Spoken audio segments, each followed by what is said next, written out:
Psalm 19. Um, want to go back to verse 12. How can I know all the sins lurking in my heart? Cleanse me from these hidden faults. I talked about this last time that all of us, even the most mature, have parts of ourselves, our lives, our hearts that we can't see or we don't see. And it is in those places that sins lurk. I can relate to what David writes, what I think he felt. I think all of us can. For all of us, there are pieces of our heart, places within our heart where sin lurks. And then he makes this request: cleanse me from these hidden faults. Okay, I said it last time, it's worth saying again. If it can't be exposed, it can't be cleansed. And being cleansed from these hidden faults, what's the result of that? Well, one of the results is I am a more healthy person. As I see myself for who I really am, and as I really am, I become more and more mature. There are many benefits of that. One of the benefits that I can think of is that I don't have to spend so much time hiding who I really am from anybody who might see me. I can be authentic. I can just be me. Well, David's life, as he writes Psalm 19, has as one of its highest goals is to be fully authentic and visible to God and to himself. That's probably so self-evident and so obvious that I didn't even need to say it. Verse 13, keep your servant from deliberate sins. And the NLT adds an exclamation point at the end of this. Now, as I understand it, in Hebrew and Greek, there is no such thing as punctuation marks. So the exclamation point would be actually an interpretation of David's meaning, that when he said, keep your servant from deliberate sins, he said it with such force that an exclamation point should be added. There's an idea here that's worth looking into. Keep your servant from deliberate sins. A couple of things. If his request is for God to keep him, he refers to himself in the third person, your servant, for God to keep him from deliberate sins, then kind of that strongly implies that God can keep a person from deliberate sin. How God does this? Well, there's as many as many ways as there are people. I think broadly, one of the ways I have seen God do this is he removes from me the source of temptation for this kind of deliberate sin. He will either remove me or remove the source. Does he always do this? Well, not in my experience, but he does from time to time. For reasons that I cannot exactly pin down, and I can't require him to do this on my terms. Okay. But David gives us this sense that God really can keep me from deliberate sin. Well, now I'm just going with what I'm reading here. Keep your servant from deliberate sins. From committing deliberate sins? Well, yeah, but I think sometimes, as I said, God will keep us from deliberate sins by removing the temptation, moving us out of the context for this. And then he writes, don't let them control me. Who controls me is, I think, the central issue in all of life. Who or what controls me? Have you ever fasted? I am not a good faster. I'm just not good at it. I have friends, and I've read people who've written that as they fasted, the voice of God, his communication became more clear than ever before. Sorry. And I know this is my problem. This is not about God. This is about me. I don't hear him any better. All I hear is my stomach growling, or even without that, this little voice inside my head says, oh, you're not going to make it. You've got to get something to eat. There are people who fast regularly.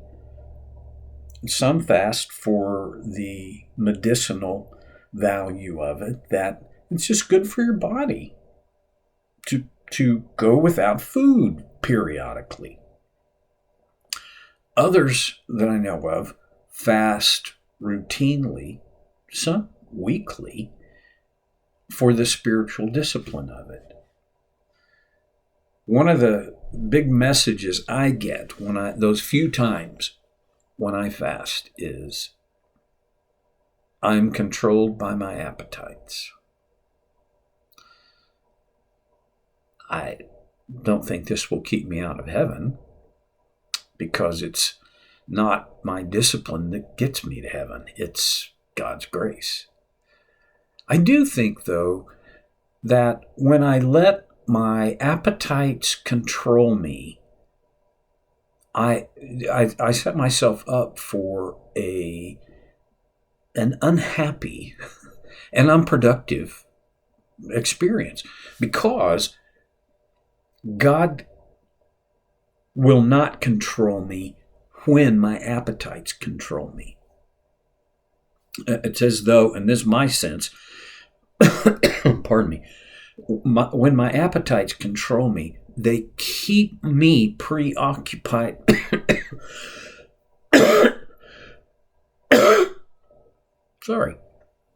Preoccupied with myself. And when I'm preoccupied with me, I can't be controlled by God. Well, don't let these deliberate sins control me, God. Now that also implies God's willingness, at least his power, to intervene on my behalf against sin and temptation. And then he goes on, then I will be free of guilt and innocent of great sin. One of the things in psychology over the last 90 or 100 years that has become standard operating procedure is removing guilt. Now, secular psychology says just don't do guilt. Just don't do it.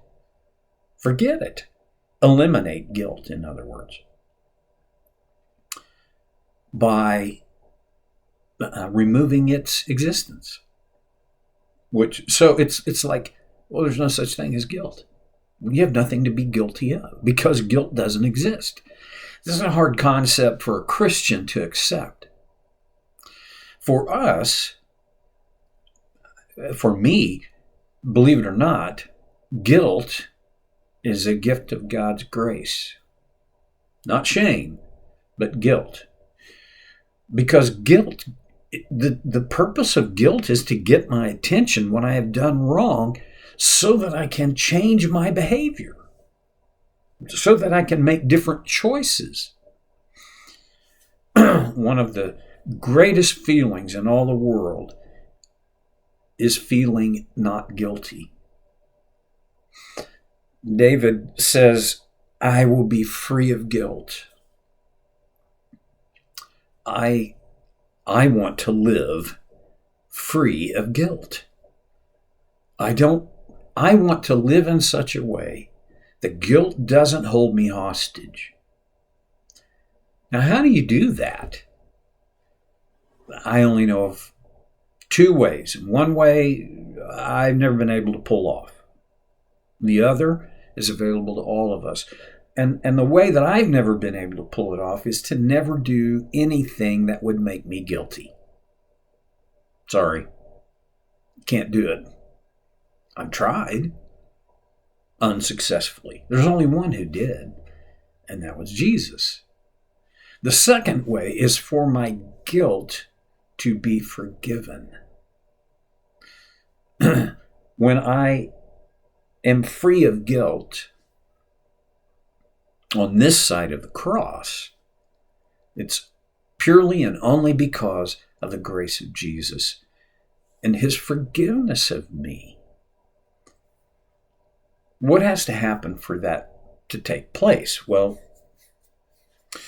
the Apostle John writes in his first letter, we divided it, gratefully, it's been divided into chapters. Chapter 1, verse 9. And I think sometimes this verse gets bent and twisted, but it's still there and it's still true. If we confess our sins, he is faithful and just to forgive us our sins and purify us from all unrighteousness. 1 John 1:9 is one of the strongest, most powerful, most wonderful promises in all of the Bible. If we confess our sins. Now, I'm going to split hairs here. There's a part of me that when I recognize my sin, I'm supposed to feel, this is what guilt is supposed to do. It's supposed to bring about a measure of regret and even remorse, sorrow for having done what I did, the sin. But don't mistake feeling sorry and apologizing for confessing. Confessing is me agreeing with God on the nature of what I've done. I have to own it. I did that. Nobody else is to blame. I owned my behavior, my action. I confess this to you. And when I confess that to him, if John meant what he wrote, God is faithful and just. I heard a guy one time say in Greek, you could actually translate it, he is faithful and just to have forgiven us. But the key is, when I confess, God forgives. So today, maybe some of us need to rest in confidence that I can be free of guilt because of the grace of Christ, and I can live as a person free of guilt. How different would your life be if you lived that way? See you next time on So Care with Stevie Boy.